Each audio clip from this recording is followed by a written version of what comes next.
Hey, what's going on, guys? JTK here. Welcome on back to another top 10 zombies video. It's been a while since I've done one of these. I've been caught up with the normal top 5s and a little bit of the zombies versus series, but we're back with the top 10s. And in this one today, we're going to be doing the top 10 best mini boss zombies in all of Call of Duty Zombies. Now, for this one, there's going to be no real specific criteria. And what we're considering a mini boss is any non-zombie entity that does something unique. So we're not going to be including Templars or final bosses to the Easter eggs, anything like that. Just anything that's non-zombie that has a special, unique feature to it. So without further ado, let's jump right into it. Now, coming in at our number 10 spot, this is going to be going to the Hellhounds from pretty much every single COD Zombies game. Now, you can never really go wrong with putting Hellhounds into your game. They're really reliable, they work really well, and they're never really that annoying, except probably World at War. But in every other game, they're not too bad. They did nerf them in Black Ops 4, so they're a lot better on that game as well. It's pretty basic concept. It's just kind of a free round that takes a couple seconds to pass by, and it gives you a max ammo at the end for all your troubles for the previous rounds that you had to deal with. So for that, I don't really hate them. You can't really hate them because there's nothing really wrong with them. They're just a nice little addition to get you past those early rounds in the game, and overall are just very, very solid. So for that, I do think they deserve the number 10 spot. Now, coming in at our number 9 spot is going to be the Destroyer Gladiator zombie from Black Ops 4 9. Now, this zombie is a little bit underrated in my opinion. They're kind of just another simple zombie to the Hellhounds, and they're just very easy to take down in general. All you have to do is shoot down their weak points, which are his arms. You shoot both of those down, and he dies pretty quickly. He's a lot easier to handle than the Marauder or any other boss in Black Ops 4, so he's not too much of a hassle. He also does reward you greatly. He sometimes gives you some drops. He also gives you a ton of points as well. Overall, just like a very standard kind of boss to go against. Never really have a problem with these guys, and they're used for some of the Easter egg steps as well. So for that, I do think they deserve the number 9 spot. Now, coming in at our number 8 spot, this is going to be going to the Mangler from Black Ops 3 and Cold War. Now, the Mangler on Black Ops 3, I do like a little bit more than the Mangler on Cold War, because the Mangler on Black Ops 3 just stands out a little bit more on Gorod Krovi compared to the other maps that it's on in Black Ops Cold War.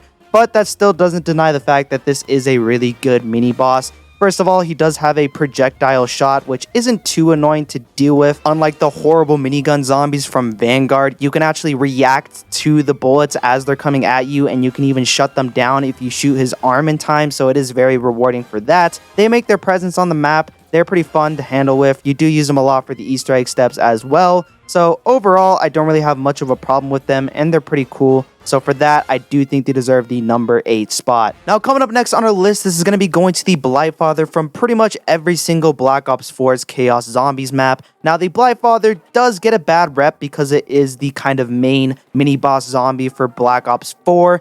But it's not really that bad once you look at it. If you think about it, it's kind of a combination of a ton of different really good mini boss zombies. You have the Panzer effect, where it kind of pulls you in with its tongue. You have the Brutus effect, where it can lock down objects on the map. It's kind of just a combination of a ton of different mini bosses from a ton of different games. And when they do spawn in, which isn't really that frequent, they aren't too bad to handle with. If you have a really good weapon like the Helion Salvo, or the wonder weapon on the map like the Kraken or the Scorpion, they aren't too bad to deal with. They can be a little bit annoying sometimes on the earlier rounds, but overall, I do appreciate them. I do like the concept behind them. So for that, they're getting the number 7 spot. Now, coming in at our number 6 spot, this is going to be going to another underrated COD Zombies mini boss. That is the Abomination. Now, the Abomination on Cold War was just recently added in on Forsaken, and it's only been on that map, and then I think a few times on Outbreak as well, but nobody plays Outbreak.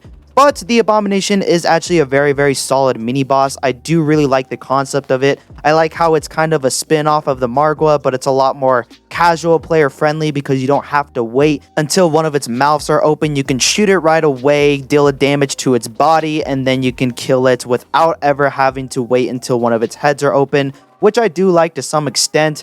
And it also gets bonus points for me because it is used in a lot of Easter egg steps for Forsaken. Very interesting kind of mini boss. I like it a lot. kind of underrated. So for that, it deserves the number 6 spot. Now coming in at our number 5 spot, this is going to be going to the Brutus from Mob of the Dead and Black Ops 4's Blood of the Dead. Now the Brutus on Mob of the Dead is a very, very interesting kind of boss. It's the first ever boss that we've had in zombies where there's actually like a deep story behind it. Like he's kind of the main warden on the entire map, and then he does play a huge role when you switch over to Blood of the Dead. He's kind of like controlled by the Shadow Man. Don't want to go too much into that, but overall the Brutus on the map as just a mini boss in general is a very, very cool boss as well. He's very easy to kill if you have like a ray gun Mark II or a really good weapon in general. You can take him out really, really quick. He's also really interesting because of the whole locking the map feature where he can lock up certain things on the map. He was the first ever to do that. And then it was replicated later into further games because it was a really good, cool mechanic. And he's also just a really good mini boss in general for getting points, for getting the map unlocked. He gives you like 250 points when you shoot off his helmet. And you also need to kill him on Blood of the Dead in order to get the key for the shield parts, which is a very important component on Blood of the Dead. So overall, he is definitely up there with some of the best mini bosses of all time and deserving of our number 5 spot. Coming up next at our number 4 spot, this is going to be going to the Megaton from Black Ops Cold War. Now, the Megaton was a very, very underrated boss when it first came out, like how everything was in Cold War zombies. But people learned to live with it. People learned to embrace the Megaton, and it's now up there with some of the best mini bosses of all time, which I do appreciate a lot. It's pretty much just one giant boss that you shoot down, and then once you kill him the first time, he splits into 2 different variants, and you have to kill each of those. He has a ton of different unique attacks. He drops a ton of useful equipment like ammo. If you're playing on Outbreak or that Onslaught mode, he can drop different equipment as well. He also drops weapons and armor and a lot of useful things. In terms of just rewards, he's very hard to take down, but he is incredibly rewarding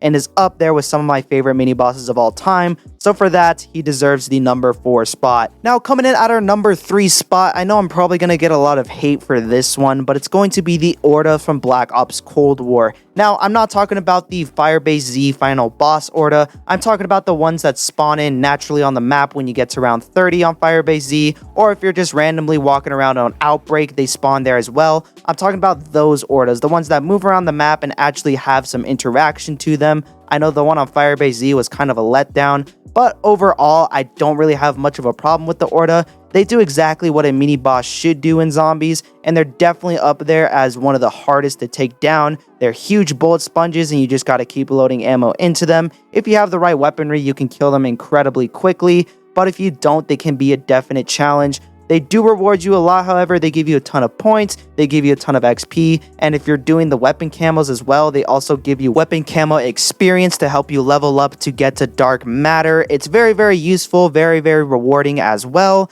And it's just a really cool spectacle for the first time zombie players that walk into Firebase Z. They get to round 30 and then this thing spawns. It's just a very cool mini boss zombie to have into zombies. And for me personally, is deserving of our number 3 spot. Now coming in at our number 2 spot, this is going to be going to the Panzer from Black Ops 3 and Black Ops 2. Now, there's obviously 2 different variants of the Panzer. Both of them aren't really too different from one another. You have the one on Black Ops 3 Derision Track, where it's not really the same as the one on Origins. Instead of the claw, there's a little grenade that it shoots, but it's still pretty much the same concept. It's the same thing that everyone knows about.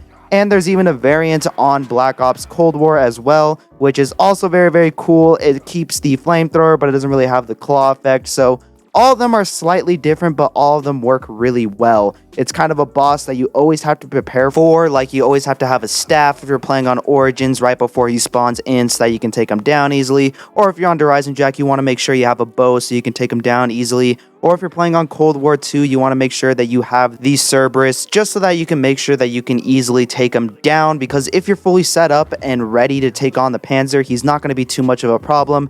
But if you're taking your time, you're not really prepared for it, then it can be really, really difficult to handle with. But overall, I would say that the Panzer is definitely one of the most iconic mini bosses in zombies and definitely deserving of our number 2 spot. Now, coming in at our number 1 spot, there's going to be going to the Shadows of Evil Margwa or the Revelations Elemental Margwas. Now, this is obviously up there with some of the most iconic mini bosses of all time.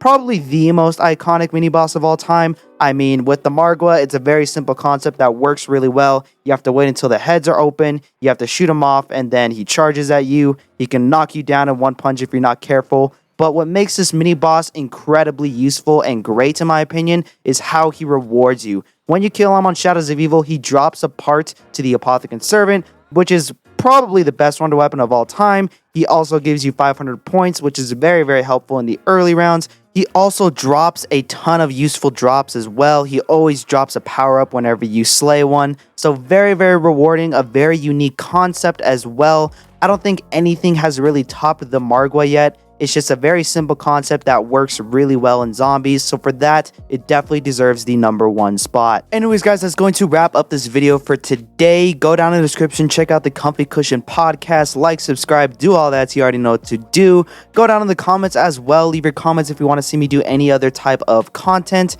And yeah, got nothing much else to say. So peace.